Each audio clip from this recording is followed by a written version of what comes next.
Una vera bomba ha appena scosso Napoli questa sera e ha messo i tifosi innamorati del nostro Napoli in totale allerta. Siamo tornati con un altro aggiornamento imperdibile sul club del nostro cuore, portandovi come sempre le informazioni più fresche e rilevanti direttamente dai retroscena. Il nostro impegno è quello di tenervi sempre informati su tutto ciò che può cambiare il corso della stagione. Quindi approfittatene subito per lasciare un like al video e iscrivervi al canale, perché ci sono tantissime novità in arrivo. L'atmosfera nei corridoi del Napoli è di grande attesa, e fonti affidabili garantiscono che qualcosa di grandioso stia per essere preparato in silenzio. Una mossa che promette di incidere profondamente sul futuro del club e di riaccendere la speranza della tifoseria. Quello che sta per accadere va ben oltre ciò che molti immaginano e potrebbe essere l'inizio di una nuova era per gli azzurri. E l'argomento che sta agitando i retroscena è chiaro. Il Napoli è alla ricerca di un sostituto per Giovanni Di Lorenzo, uno dei leader e punti di riferimento della squadra.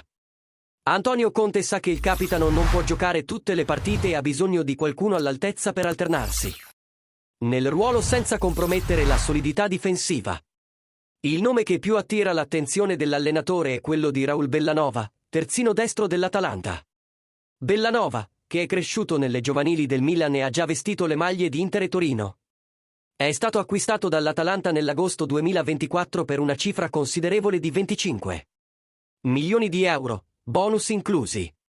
Da allora, il giocatore si è consolidato come uno degli elementi chiave della squadra bergamasca, dimostrando velocità, forza fisica e solidità difensiva, caratteristiche che da tempo attirano Conte. Il tecnico salentino vede in Bellanova il tassello ideale per alleggerire Di Lorenzo e dare maggiore sicurezza alla rosa in una stagione che si preannuncia molto impegnativa.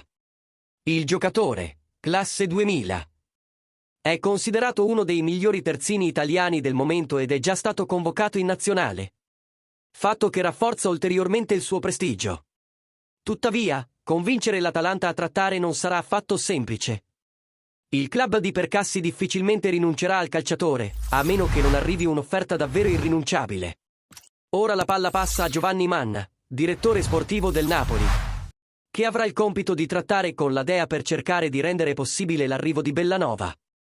I tifosi attendono con ansia i prossimi sviluppi, perché un eventuale acquisto non solo darebbe maggiore profondità alla rosa, ma manderebbe anche un messaggio chiaro. Il Napoli è pronto a competere ad altissimo livello in tutte le competizioni. E voi, tifosi del Napoli, cosa pensate di questo possibile assalto a Raul Bellanova? Sarebbe lui il rinforzo giusto per dividere la responsabilità con Di Lorenzo? Scrivete la vostra opinione nei commenti e non dimenticate di lasciare un super thanks per rafforzare ancora di più la nostra comunità azzurra.